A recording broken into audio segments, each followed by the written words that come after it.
prima cosa io do il benvenuto a due amici, a Veit Heineken, che non ha bisogno di grandi presentazioni, e a colui che avrete capito da soli non è Fabiana Dalla Valle, Alex Pessotto. Fabiana per prudenza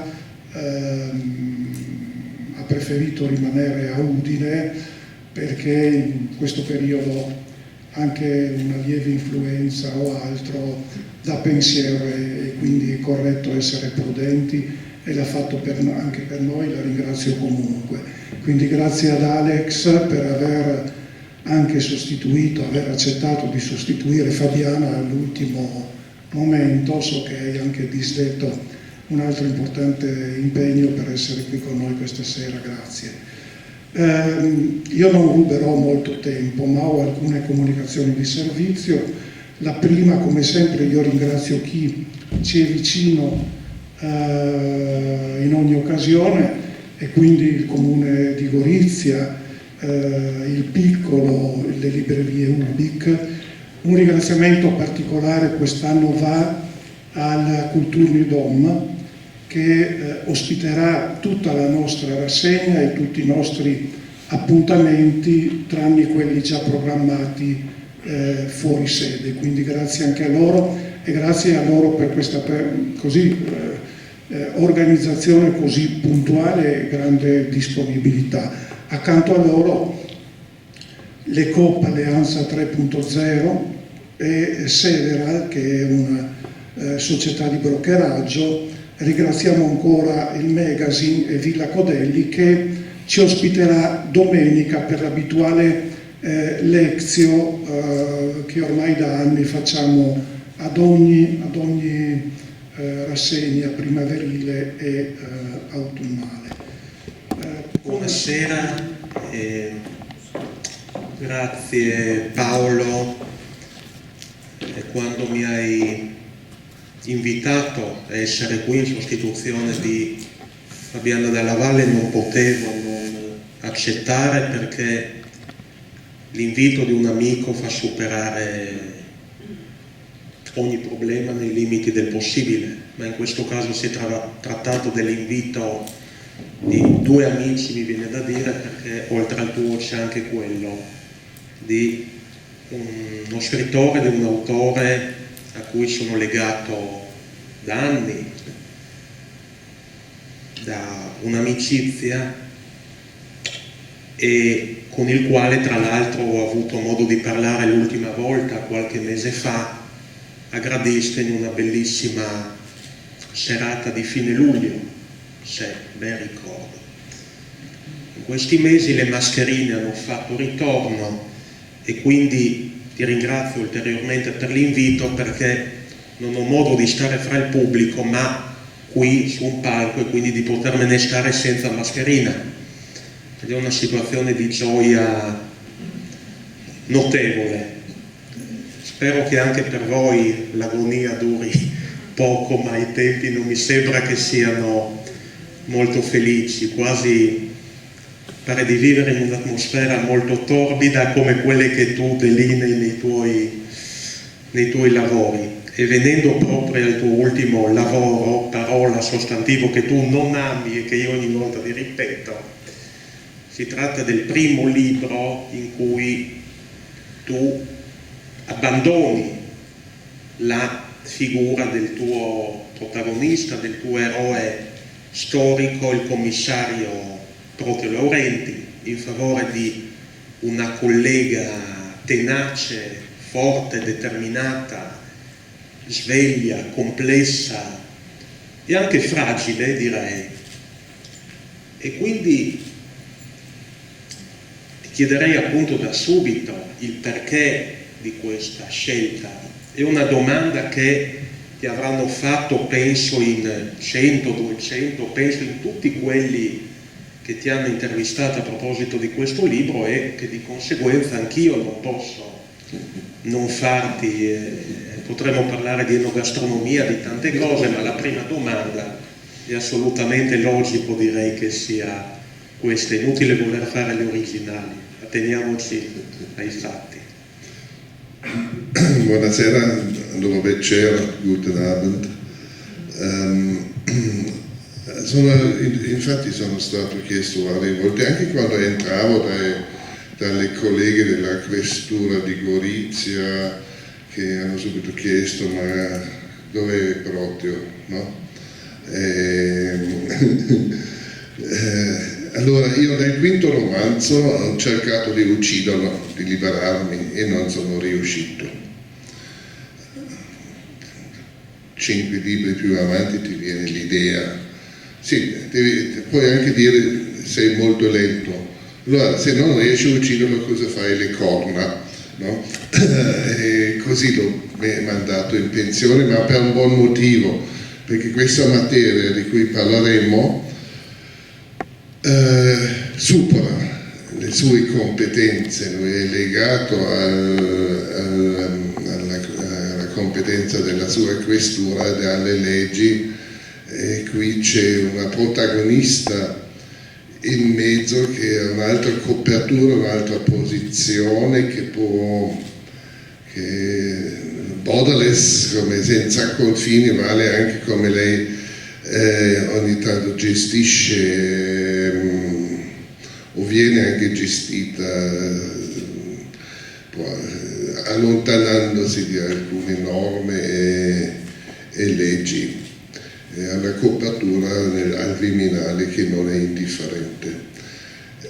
Questa materia è talmente grande che supererebbe le possibilità di Proteo Laurenti, ma non l'ho ucciso, questo è fondamentale. Mi ha già fatto lavorare di nuovo, questo sì. Voglio, prima di andare avanti, aggiungere ancora una cosa. Io questa estate ho scritto, ma ho anche letto. Ho letto un grande libro e sono felice che il collega Maurizio Matiuzza è venuto. Ho divorato Malaluna, che non l'ha ancora fatto, lo consiglio vivamente di leggere questo romanzo che è ambientato, tra l'altro in parte anche qui, dove ha le sue origini. È un libro molto umano, un libro poetico, ben scritto, è un grande romanzo che, come ho detto, l'ho divorato, La Malaluna, Maurizio Matiuzza, perché anche lui è partito di una documentazione non indifferente. Io ormai già da piccolo avevo la pena di credere le favole, no? Quello che vengono tagliato la pancia del lupo e tirato fuori le caprette, no? Ma da me è andato ancora avanti, non credevo neanche alle storie di quello che sapeva camminare sull'acqua cambiando acqua in vino, no? Allora io parto di altri fatti, no? Io cerco di capire questo mondo e questo ha fatto Maurizio Matiuzza con La Malaluna. Compratelo, leggetelo, un grande libro che poi copre quasi 3 generazioni, un secolo. Come dicevo, ti conosco da tanti anni e ti apprezzo come scrittore, ma conosco anche le tue qualità umane. Oggi ne ho conosciuto un'altra, che è la coerenza, perché a Gradisca ti avevo anche chiesto come mai hai abbandonato la figura di Proteo Laurenti. Ti avevo fatto la stessa domanda e tu mi hai dato la stessa risposta che mi avevi dato qualche mese fa, quindi Ho studiato. Non avevo dubbi. E hai detto che hai tentato in passato di far fuori, di eliminare Proteo Laurenti. Come mai non ci sei riuscito? E soprattutto come uno scrittore manovra, maneggia, manipola i propri protagonisti, i propri personaggi? E soprattutto quando cominci a scrivere un libro, sai già dove vai a parare, dove vai a finire? Questa è una domanda che nessuno ti fa. Non lo so mai. e non lo vuole neanche sapere, perché se no tutto il lavoro mi annoierebbe. Io quando parto conosco molto bene la materia prima, io ho fatto tante ricerche, nel caso di Xenia sono stati oltre 10 anni, 13 stesure anche, perché a un certo punto dovevo ricominciare, ogni volta ricominciare a cercare di snellire una materia complessa che non deve essere raccontata in modo complicato. Questo era il problema, perché durante le ricerche io sono andato fino a Iskenderun, Alessandretta, sul confine turco-siriano di 11 anni fa, documentato tantissimo, avevo un autista. Se andasse oggi facendo la stessa cosa potrete sottoscrivere la petizione per la mia liberazione da Erdogan, no? Ma io conosco molto bene la materia prima, perché è quella che mi interessa. Poi comincio a conoscere i protagonisti. Non mi scrivo uno schema, non mi scrivo uno scheletro, una scaletta che dovrei seguire. Conosco molto bene le persone, fino al numero delle scarpe, i loro tic, le loro debolezze, le loro qualità, parenti fino al terzo grado, così tutte le relazioni umane e la biografia. E dopo la cosa diventa semplice, non lavoro più, sono come un pastore che porta una gregge da A a B, ma devono arrivare tutti 100 pecore, siamo 100, anche se devo portarli sulle spalle, o anche se uno muore devo portarlo a casa, se no la narrazione non funziona. In quel momento apro la gabbia e li seguo. Fanno spesso cose che io non so e non voglio neanche sapere prima, che sono sorprendenti anche per me, ma agiscono nella loro logica, agiscono nel loro sistema. Poi evidentemente per la materia prima servono le tecniche o anche le leggi, evidentemente, perché quello è la nostra stabilità. Io devo seguire e quando vogliono scappare devo riportarli sulla scia, sì. In mezzo possono fare quello che vogliono, possono mangiare, bere, scoppare, litigare, indifferente, e lì diventa divertente e sorprendente anche per me. Hai parlato di 13 stesure. Sei uno che scrive molto, quindi, e come avviene il processo della creazione? A un certo punto ti rendi conto che non li do mai da leggere a nessuna di queste stesure, ma lavori e finché ti rendi conto che hai sbagliato, che diventi troppo complicato, che diventi... Una volta un editore, non è vero, ho dato la 7ª versione circa un mio ex editore che è purtroppo in pensione, che mi diceva: tu sai troppo. Allora, se vuoi farlo così devi mettere 2000 pagine, ma non credere che dopo qualcuno lo legge, no? Era come un secchiello di acqua fredda sulla testa, no? Allora questo era un commento che mi ha aiutato molto per tornare indietro, per farmi un'altra struttura, perché mi immagino che uno sta nuotando in alto mare, anche se nuota bene, l'orientamento sta perdendo, no? Ecco.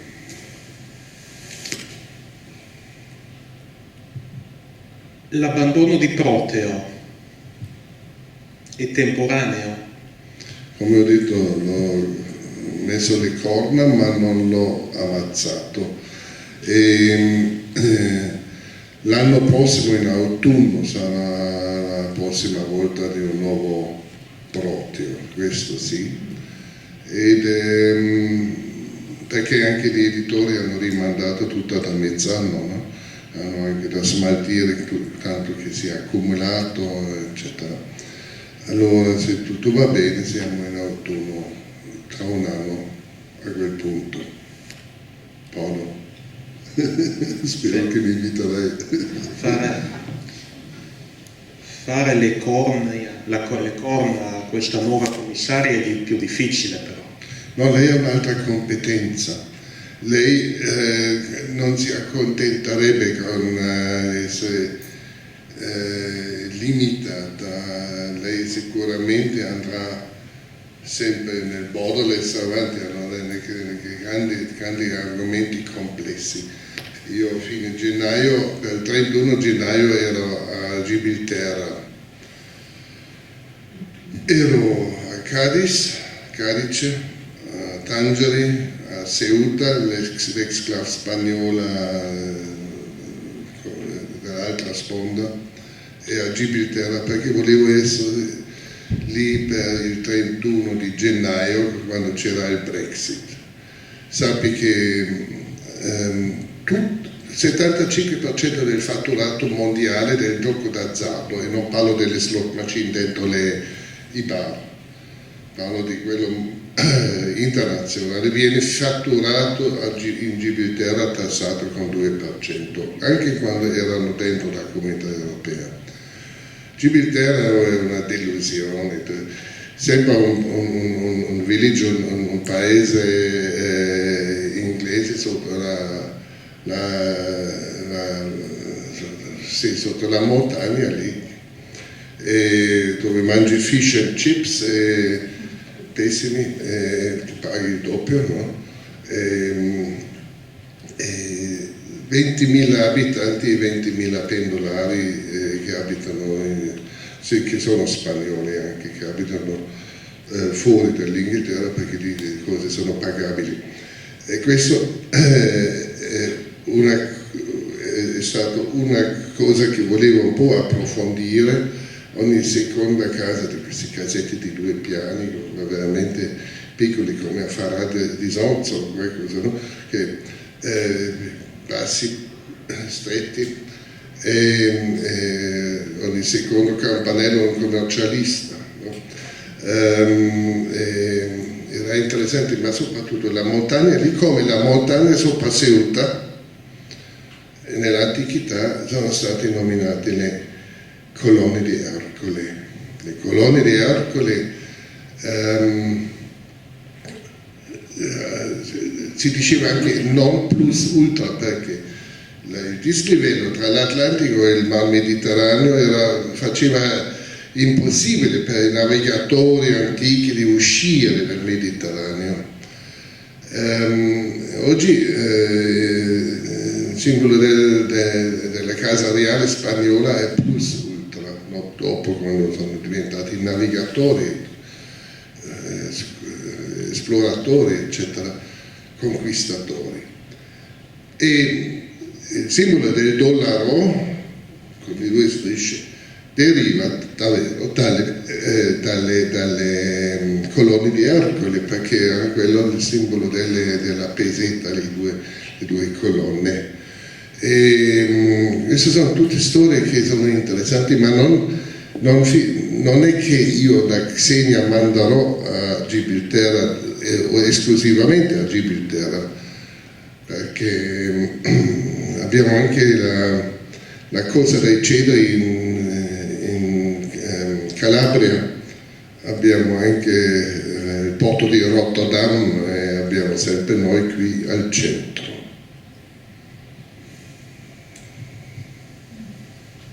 Quanto è importante per te viaggiare, leggere i quotidiani, le riviste, informarti?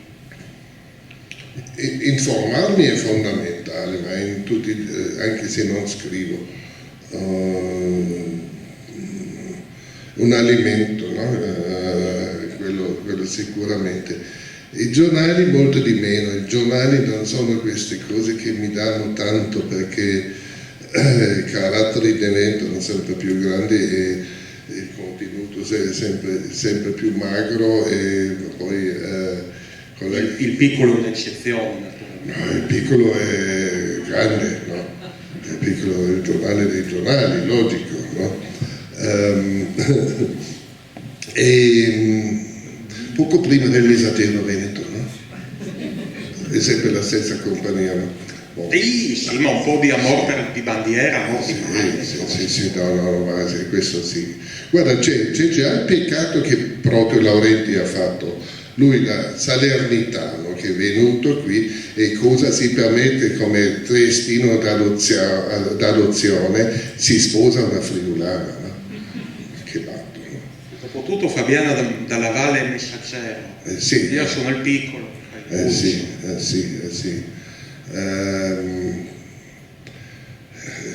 Comunque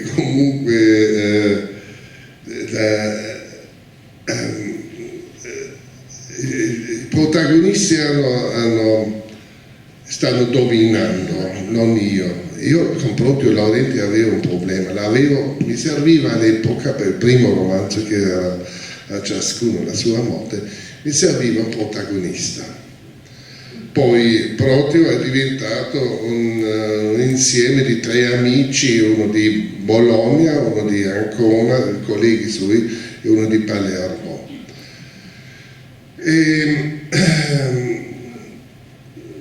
Perché per me è importante, se tu vuoi scrivere nella verosimilità delle cose che succedono, se vuoi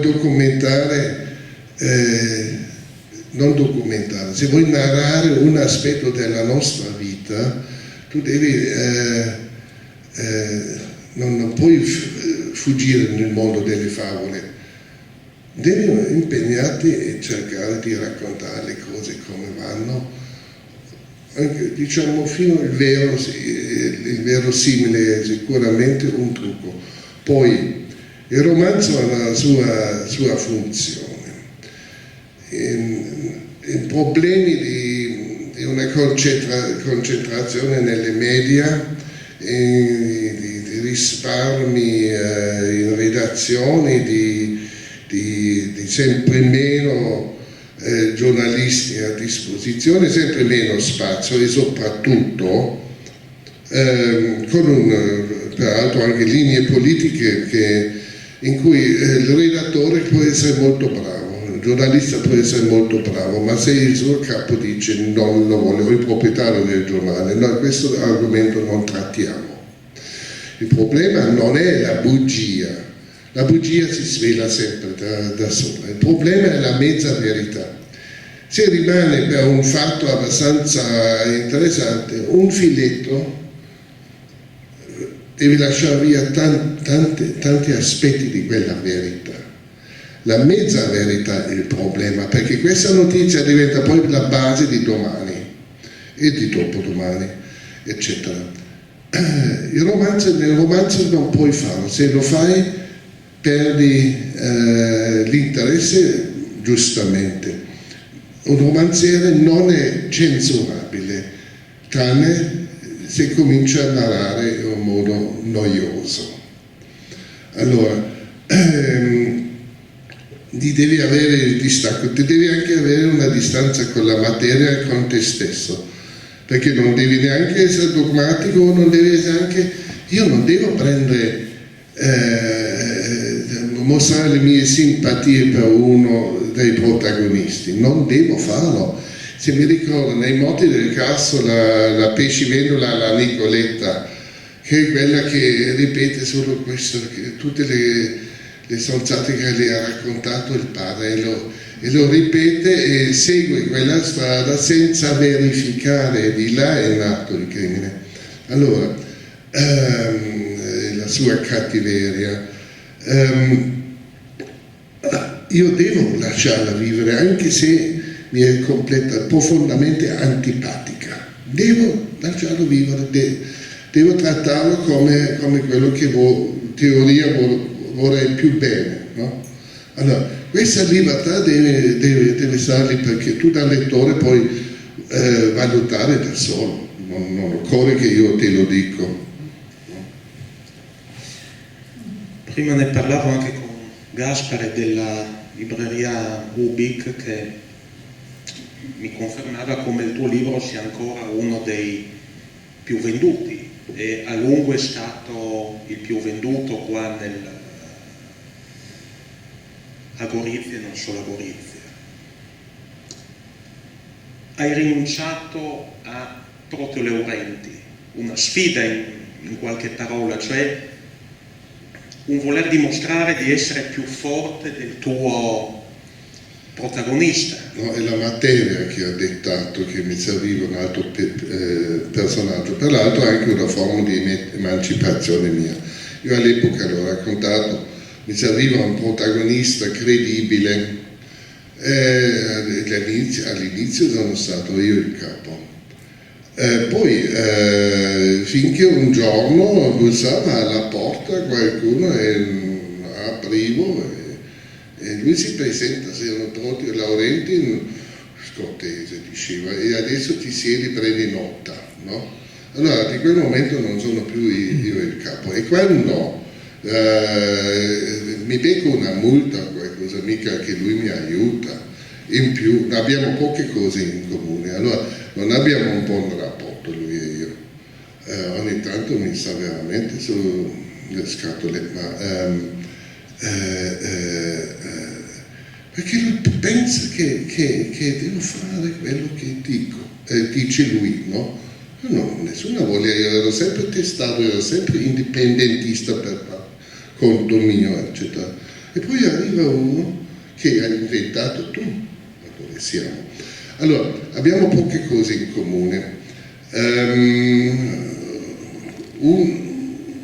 perché io non faccio indagini, io faccio ricerche, io non ho da portare nessuno dietro le spalle.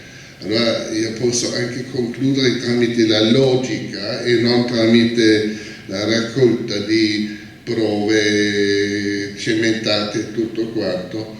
E io devo rispettare che c'è un magistrato, ma devo più essere attento di non essere querabile, no?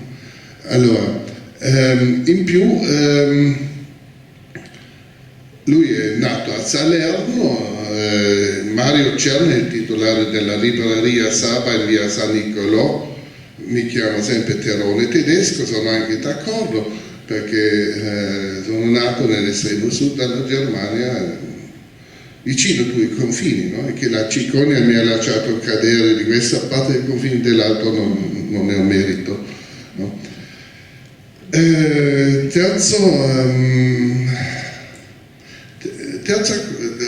Una cosa che abbiamo in comune è siamo entrambi la minoranza maschile in famiglia, anche se lui è sposato, ha 2 figlie, poi è diventato nonno di una bambina, poi c'è anche la suocera in casa. Io sono solo sposato, non ho figli, ma sono comunque la minoranza maschile. L'altro fattore il fatto che condividiamo è che frequentiamo gli stessi bar e ristoranti, solo che quando lui entra io esco, perché lui pretende che lavoro per lui e pago anche il suo conto. No. A lui pensi ogni giorno? Il meno possibile.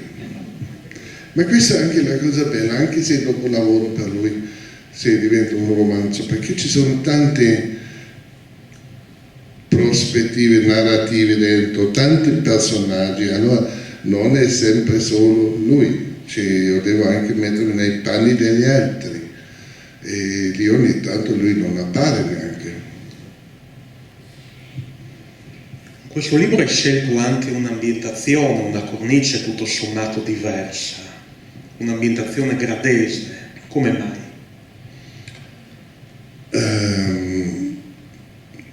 Mi serviva un luogo come la sede del commissariato della Xenia.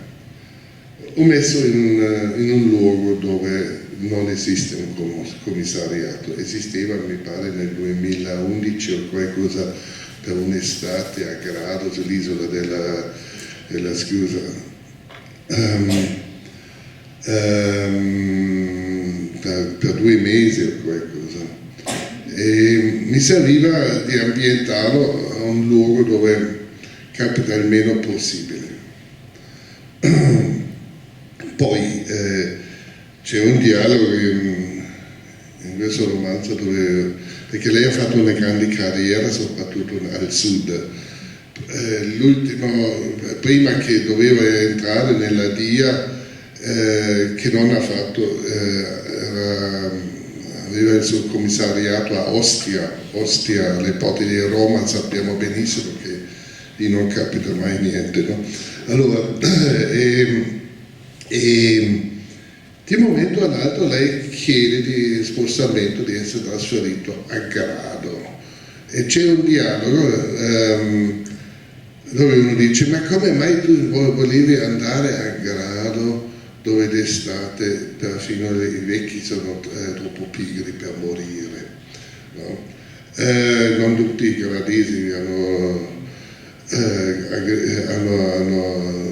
contenti con questa frase, ma comunque a me serviva un luogo impossibile. Peraltro non è neanche così impossibile, perché in questo romanzo comincia con una nave di profughi che porta una ottantina di profughi dal Medio Oriente a Grado, una nave che dopo è stata sequestrata a Portonogaro.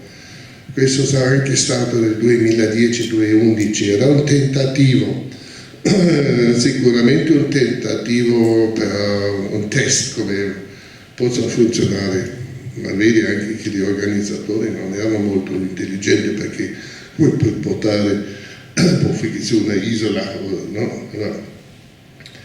Comunque quello è successo.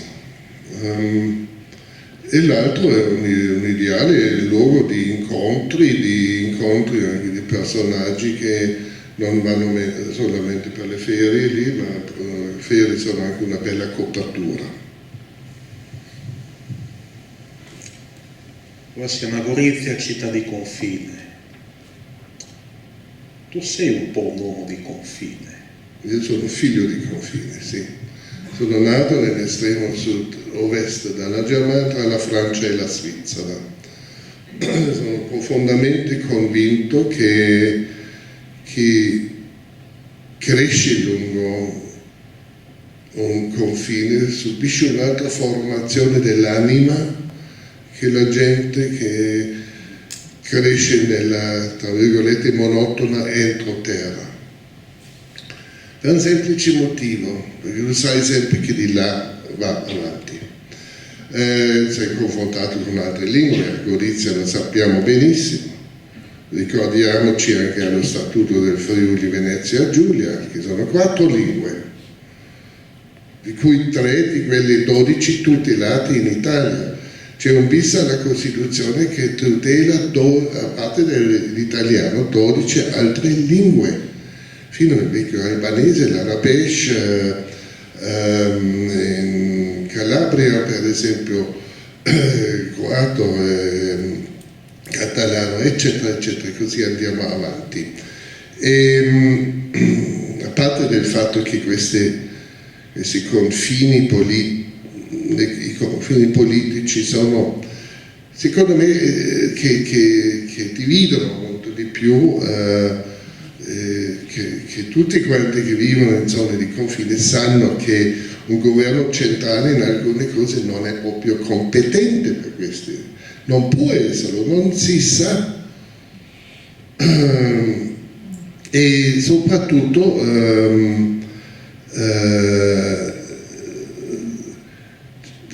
questi confini dividono anche terreni, dividono famiglie, eccetera, confini politici.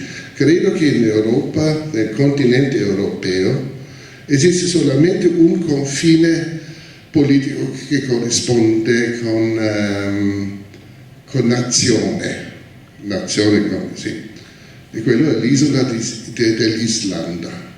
Il resto sicuramente sono creazioni abbastanza astratte. Siamo adesso purtroppo una ricaduta in un infantilismo pazzesco che vuole sempre più recinti confini e tutto quanto, ed è anacronistico quello che succede. Allora vuol dire che anche in tanti decenni non abbiamo, in oltre 60 anni, passati 60 dai contratti di Roma, non abbiamo imparato tanto.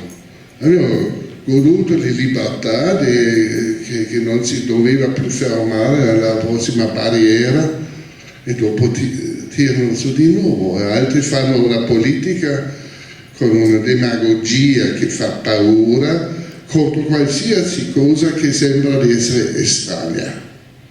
Questo non è gestione, questo è solamente un modo di creare paure per allargarsi il potere, e non è altro, ma ogni tanto sembra anche che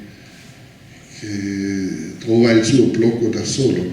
Ma comunque, allora, i confini, peraltro, cioè chi vive e cresce lungo un confine, per esempio, di se stesso non può mai dire di non essere mai stato un contrabbandiere, indifferente in che dimensione, no?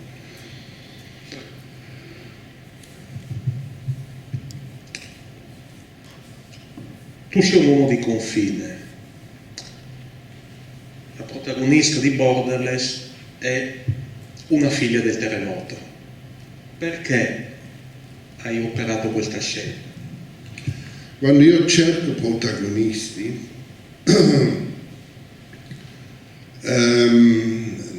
quello non è un processo semplice, perché il primo che deve essere convinto sono io. E sapevo che caratteristica doveva avere questa persona. E si presentava una mattina, allora di più che ti martelli il cervello, ogni tanto di più ti allontani delle soluzioni. E una mattina, in quel non so quanti secondi dura quel momento prima che apri gli occhi, dormi sveglio, no? E si presentava lei, Xenia Ilenia Zanier, figlia del terremoto, l'unica persona che io conosco che è nata orfano. La madre era la bibliotecaria di Gemona, il papà era lo spiro del comune di Gemona. Madre era nel 7° mese quando c'era il terremoto, e nelle prime ore del 7 maggio del 76, tramite i primi aiuti che sono arrivati, veniva tirato fuori delle macerie della casa dove era sepolta, era ancora viva, stava seduta lì nella poltrona e leggeva Todomori di Leonardo Sciascia, che era appena uscito. Un medico militare fa un centrario d'urgenza senza narcosi, senza niente. In quel momento, quando la bambina dà il primo grido, in quel momento la mamma si spegne, il papà viene trovato 3 giorni dopo. Xenia viene adottata subito dalla zia, dalla sorella, e cresce qui vicino, un'azienda vinicola che è ambientata sul Podgora,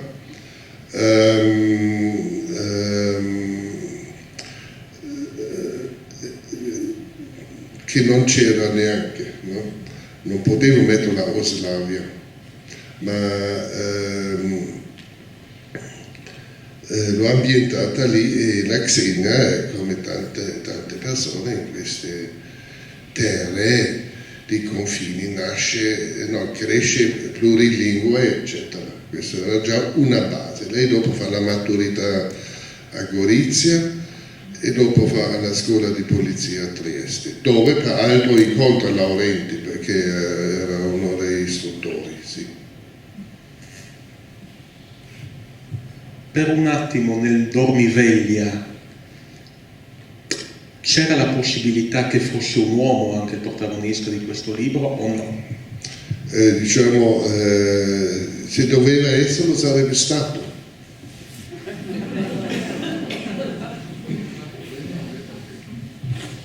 Io sono solo una vittima in questo, le cose succedono, no? Dopotutto scrivi gialli. No, non scrivo gialli, scrivo noir. Che differenza? Qual è la differenza? Un collega francese una volta diceva il giallo è quello che comincia con un disordine e finisce con in ordine. Abbiamo nella televisione due formati più di successo sul livello mondiale erano Derrick, no? Che per 30 anni hanno girato lo stesso film, negli stessi studi ed è stato trasmesso in 144 paesi. E dopo quello che con lo stesso impermeabile. Anche quello, sì, e poi anche sempre lo stesso caso, no? Allora, e poi quello è stato superato del commissario Rex. Cosa sono questi meccanismi? Allora, tu guardi, prima serata, domenica sera, sempre il cattivo, anche lui è sempre uguale, no? Va dentro, no? Allora, già questo sappiamo che non corrisponde con la realtà, va dentro e il bravo borghese o piccolo borghese può andare a nanna perché il mondo è di noi in ordine. Il noir comincia, allora, non ha solamente tre gruppi, non ha solamente il cattivo, la vittima, l'inquirente, e soprattutto la società, noi, perché noi siamo partecipi, siamo noi al centro, anche se rivolgiamo le spalle alle cose che succedono, siamo partecipi, tramite questo atto di non voler intervenire o non voler sapere o non voler andare a votare o eccetera. Allora, siamo partecipi e stiamo anche possibilitando alcuni crimini tramite questo atteggiamento, no? E poi i colpevoli sono sempre gli altri. Il noir, diceva questo collega francese, comincia con un disordine e finisce in caos. E il caos mi è sempre piaciuto. Ma non solo questo, corrisponde anche molto più alla realtà che c'è, no? che guardiamo cosa succede. Guardiamo. Poi spesso sono stato rimproverato perché da me alla fine il cattivo non è finito in carcere. Ho detto, ma cosa vuoi? Che scrivo altre 400 pagine perché non è finito in carcere, tramite le attestazioni mediche, tramite i suoi avvocati, quello con gli occhi di Marty Feldman a Milano, no? Ghedini, no? Sì. Allora, no, non devo scriverlo. Rendiamoci conto che questo è uno dei fattori che ci stanno destabilizzando.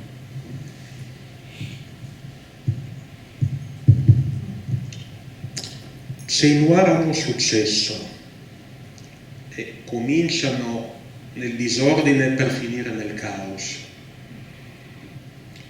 hanno successo perché oggi viviamo in tempi felici, quindi, e abbiamo bisogno di rassicurazioni. Se guardo cosa viene trasmesso in televisione sembra di sì, almeno nella rete pubblica, sì. Le conferme sono importanti e soprattutto quelli che non ti svegliano troppo, che ti lasciano in pace nella tua comoda posizione in cui sei letargico e ignorante, no?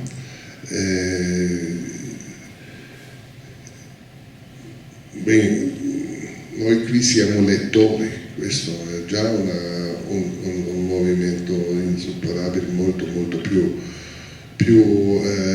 ricco, no? Chi si nutre sicuramente solamente della televisione o dei social, già un termine che mi fa arrabbiare, social media, non so cosa c'è di sociale, allora, a parte che raccogli tutte le pecore, no? E poi anche lì torniamo alla mezza verità, e questo è un problema fondamentale. Ed è così semplice insultare sempre gli altri che sono colpevoli, no? Allora, e questo col romanzo non devi fare. Tra l'altro il romanzo è sempre stato uno specchio di un mondo, uno specchio di un'area geografica, uno specchio di un'epoca. La mia epoca, quella che io capisco, comincia con la fondazione quasi contemporanea, distaccato di 10 anni, dei due grandi stati, importanti stati europei, prima l'Italia, poi la Germania. La mia area geografica si chiama continente europeo, magari anche includendo i tentacoli che noi europei abbiamo lanciato oltre il mare, colonie eccetera. Perché quello è il mondo che ci riguarda anche, no? E che ci riguarda anche le vicinanze, ma anche i legami culturali, anche le 3 religioni monoteistici, no? Allora, è tutto un grande legame. E questo sono, diciamo, è la mia area dove credo di capire qualcosa e dove posso ambientare o dove posso portare al lavoro i miei protagonisti. Da quanto vivi a Trieste? IV secolo. Ti senti più triestino o italiano? Io non mi sento né uno né l'altro, conosco le mie origini, non posso negarle. Scusate il mio insuperabile accento ratzingeriano, anche se non è più di moda, ma questo è il paese dove vivo con grande piacere, dove sono più legato che in qualsiasi altro paese. Ho fatto 13 traslochi in 4 paesi europei, sempre per motivi di lavoro, perché non facevo lo scrittore dall'inizio.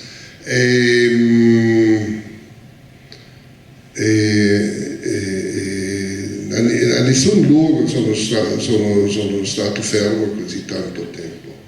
Prima volta a Trieste sono arrivato 40 anni fa.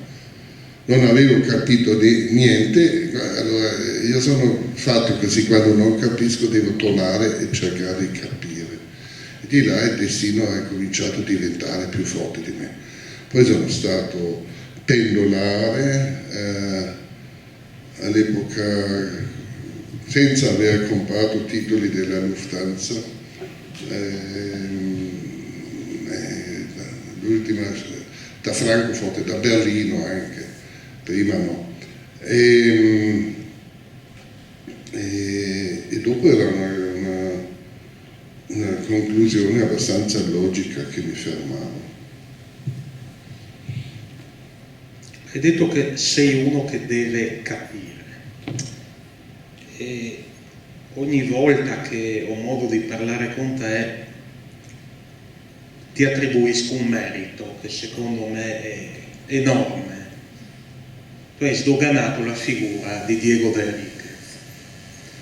questo andando indietro nel tempo chiaramente, quindi non riferendoci a Borderless, ma pensando ai tuoi libri precedenti, a uno in particolare. Cosa ti ha condotto a esplorare, ad avvicinarti, a documentare questa figura che era tutto sommato misconosciuta e per gran parte credo che lo sia ancora? Poi naturalmente è venuto il libro di Magritte, non lo vuoi procedere, eccetera, eccetera. Ma quando è nata, da dove è nata, cosa ti ha fatto nascere questa attrazione nei confronti di un personaggio straordinario? Non ho scritto solo di Diego De Enriquez, ma anche di Gaetano Perusini. Non mi ricordo che era il piccolo, potrebbe essere, ma era una notizia che mi ha fatto stupire. Può essere stato sul piccolo all'epoca che parlavo di indagini che erano per me troppo contraddittori e un fatto dove dopo tanti anni, sarà stato verso le fine degli anni 80, hanno promosso un capitano dei carabinieri ed era quello che 11 anni dopo la morte di Diego De Enriquez ha dichiarato in pubblico che questo non fosse stata una morte accidentale. Ed è stato subito mandato via, l'ho anche intervistato.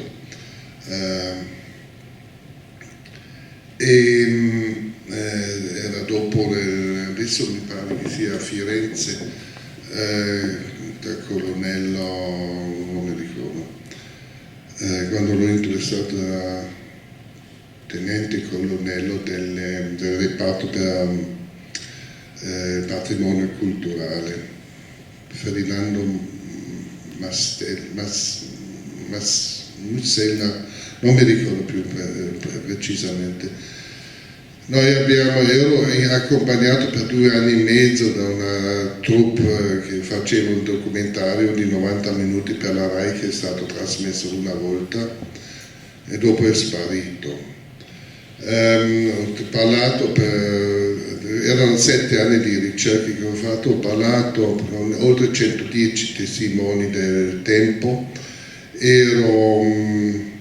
avevo l'accesso completo grazie alla questura di Trieste e all'archivio del tribunale, ai fascicoli, agli atti e tutto quanto.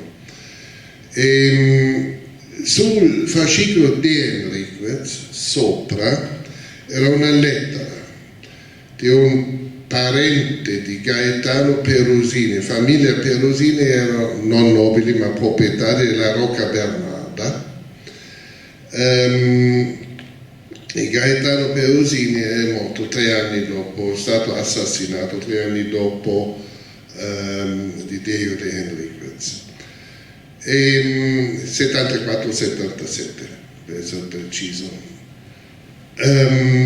E questa lettera, l'originale di questa lettera, che doveva trovarsi dentro il fascicolo Perusini e non sul fascicolo di Enriquez, faceva una cosa che Perusini sia stato ammazzato, ucciso perché faceva troppe indagini nel caso di Enriquez. Allora sarebbe il caso Perusini.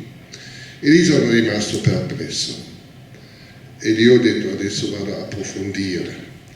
Ho letto tutte le pagine verbali a gogo, poi arriva un punto dove non solamente respiri tutta questa polvere di questi vecchi fascicoli, ma anche diventa noiosissimo. Tutto l'ambiente, Gaetano Perusini era omosessuale e loro facevano le indagini in tutto l'ambiente degli omosessuali di Trieste.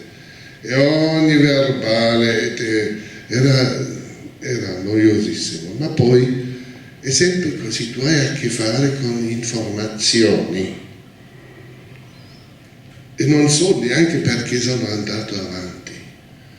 E una notte mi sono alzato, sono tornato nello studio, ho aperto tutta la carta e ho trovato un legame. In due testimonianze che erano proprio una di là e una di là ed erano congruenti, no?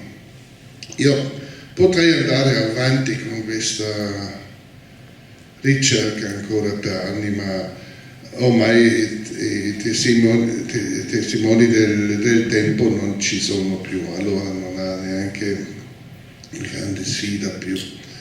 Anche gli assassini saranno morti e tutto. So che Carlo Mastelloni, dopo, io lo conoscevo già molto prima che veniva a Trieste, dopo si è impossessato dei fascicoli. Interessante peraltro era anche che il fascicolo per Rosini era sparito in tribunale, ma in questura c'era.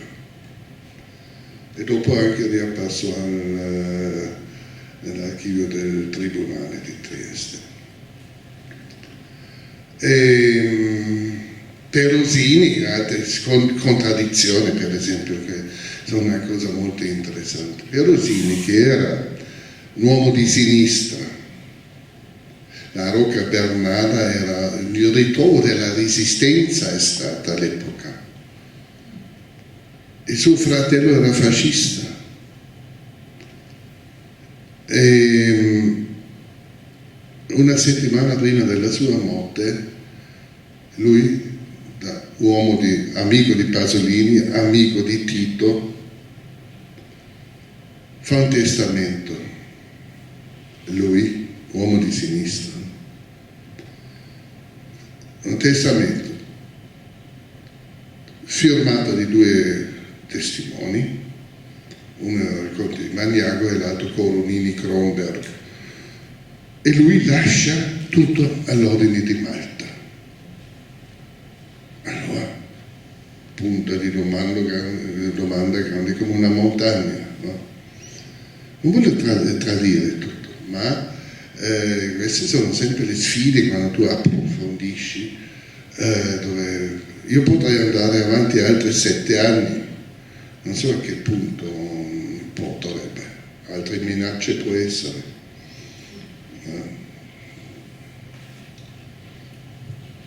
Comunque la figura di Diego de Enriquez ancora non è sufficientemente conosciuta e considerata. Lui era un acribico documentarista, cronista, diciamo, delle vicende che c'erano. Con dei tratti ossessivi anche. Sì, lui io sapevo di lui anche ancora quando facevo l'editore a Francoforte.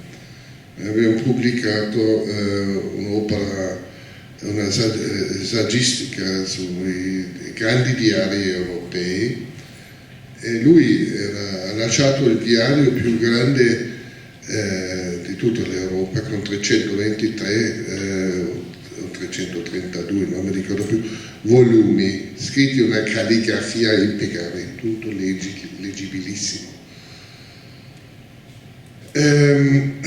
Questa è stata una donazione alla regione, che l'ha dato in custodia al comune di Trieste, e è stato nella prima giunta di piazza con l'assessore alla cultura Megna, ed era subito non sono mai diventati all'inizio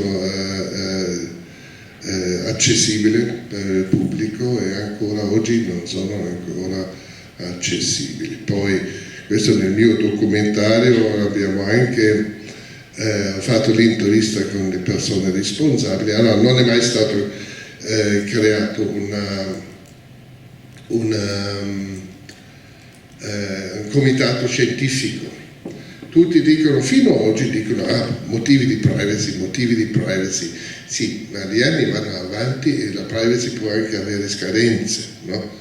Allora, comunque serve un comitato che decide di esperti, che decide cosa può essere pubblicato e cosa no. Adesso, sempre nelle mani della direzione dei musei civici di Trieste, le pagine sono oscurate con buste lettere, le graffette, e c'è il pitbull che ti guarda quando sfogli questi diari, e vengono creati molti misteri. Allora, i misteri sono sempre quello che non portano a una buona fine, perché portano a speculazioni, ipotesi, eccetera. Per quello un comitato scientifico potrebbe garantire che non viene nascosto qualcosa che magari potrebbe simulare il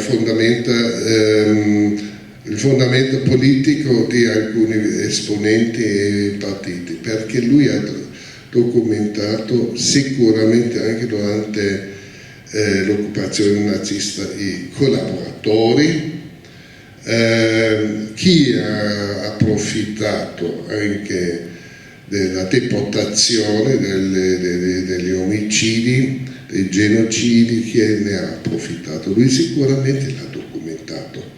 Questi volumi non sono accessibili. Poi dice sì, sai, per motivi sessuali di DNA, questa è l'informazione che ti arriva.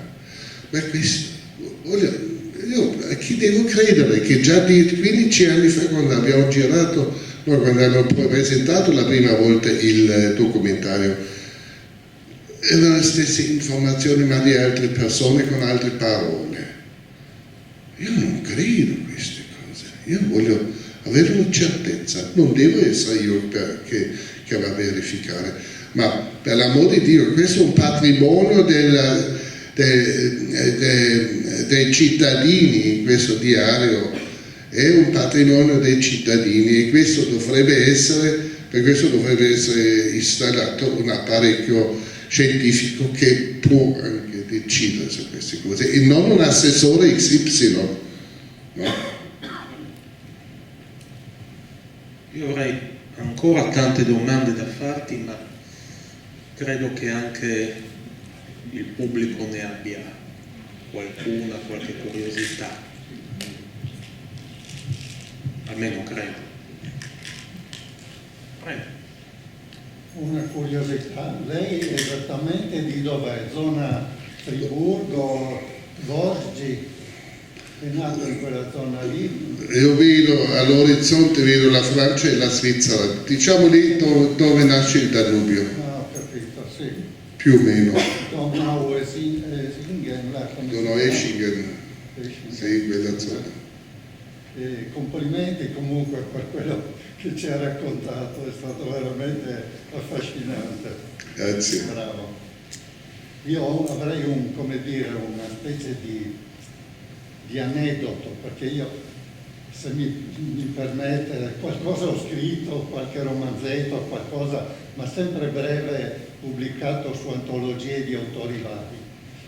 E in un racconto parlo del caos, come diceva lei, e facendo riferimento al creatore ho scritto: sembra che il caos sia stato messo lì con una tale precisione da depistare le indagini.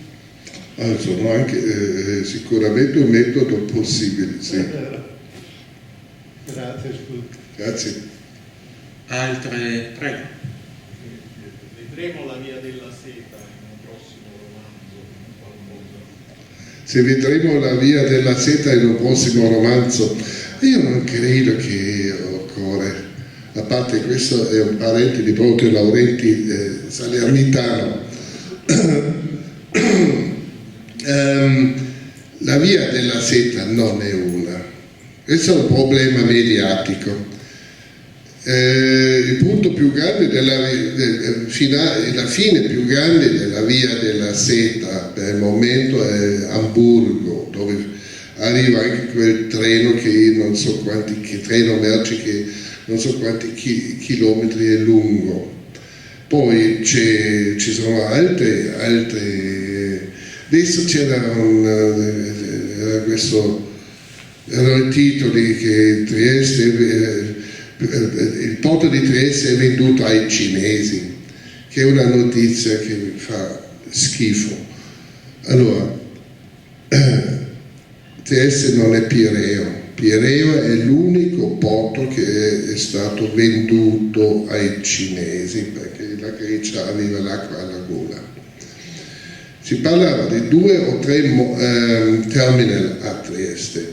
Adesso il porto di Amburgo ha acquistato il 50,5% di 3 terminal a Trieste. Ma sa quanti terminal ci sono? E così scemo qui non è nessuno, ma questi sono motivi di concorrenza ed erano soprattutto i media anche di altri paesi che mettevano, io venivo chiesto dalla Germania, dall'Austria, da altri paesi, avete venduto ai cinesi. Cosa è successo? Racconto qualcosa del porto di Trieste. Nell'87 il governatore della Baviera, Franz Josef Strauß, l'uomo con i Lederhosen, era uno dei politici più corrotti in Germania. Nell'87 lui organizzava un Oktoberfest a Trieste, una settimana, bande teutoniche e flussi di birra.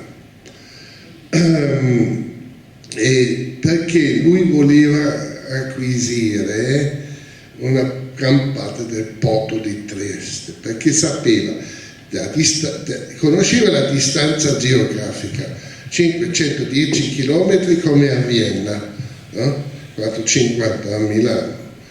Ok, allora, e lui sapeva che questo, dall'aspetto logistico, sarebbe stato giusto. È successo che il governo tedesco era ancora il governo Kohl, non è detto che quelli dopo sarebbero stati meglio, no? Ma era il governo Kohl che ha fatto una politica del dumping dei trasporti ad Amburgo. Amburgo, Monaco sono 850 km, 300 di più. Se la nave passa l'Istmo di Suez, deve girare la penisola iberica, sono 4 a 5 giorni di più finché arriva ad Amburgo o a Rotterdam. Di là, per arrivare alla Mercedes di Stoccarda o a Monaco di Baviera, alla BMW o alla Audi a Ingolstadt, servono ancora 2 giorni. Allora, 7 giorni capitale legato. Questo era possibile perché le leggi europee contro questa politica di protezione, protettiva di prezzi di dumping, agevolazioni, sovvenzioni nazionali, no? Non erano ancora in vigore, non c'erano neanche in vista. Allora questo oggi non sarebbe più possibile. Quello che succede adesso, che grazie anche alla forza di Zeno d'Agostino, che il porto riprende la forza della sua posizione geopoliticamente strategica, è solamente una logica che è stata bloccata per decenni. Io su queste vicende ho già scritto, sì. La via della seta così non mi interessa tanto. Sarebbe soprattutto non un fatto unico, no? Altre domande? Io vorrei sapere come ha scelto i nomi dei suoi commissari. Proprio Laurentiis è l'animaletto, no? Però è strano che sia salernitano. No, Laurenti è un cognome. Proprio però è un cognome. Laurenti, no, neanche, ma le spiego perché. Allora, Salerno, dove poi che era anche Magna Greca, molto prima di tutto. I suoi genitori pensavano di scegliere un nome al figlio che lo protegge e pensavano a quel dio della mitologia greca, il Proteo, era quel Dio che poteva trasformarsi in qualsiasi materia, era incatturabile. Stava sulle rive del Mediterraneo, lì vicino a Alessandria, Egitto, lì la bloccava Agamennone quando dopo la lotta della guerra di Troia, eccetera, e doveva essere catturato tramite le domande intelligenti, ma invece poteva trasformarsi in pietra, in fuoco, in acqua, vapore, era incatturabile. È una bella idea per un figlio, no? I poveri genitori non sapevano alcune cose, non sapevano neanche che lui diventasse poliziotto un domani e deve catturare altri, e non sapeva neanche che finirebbe nella nostra zona qui, che per loro in parte era ancora Jugoslavia, no? Nella mente, e che qui vive quell'animaletto nei sotterranei, nei fiumi sotterranei del cazzo, che ha il nome scientifico Proteus anguinus laurenti, anguinus tolto. Hanno in comune che entrambi non sopportano molto lo stress e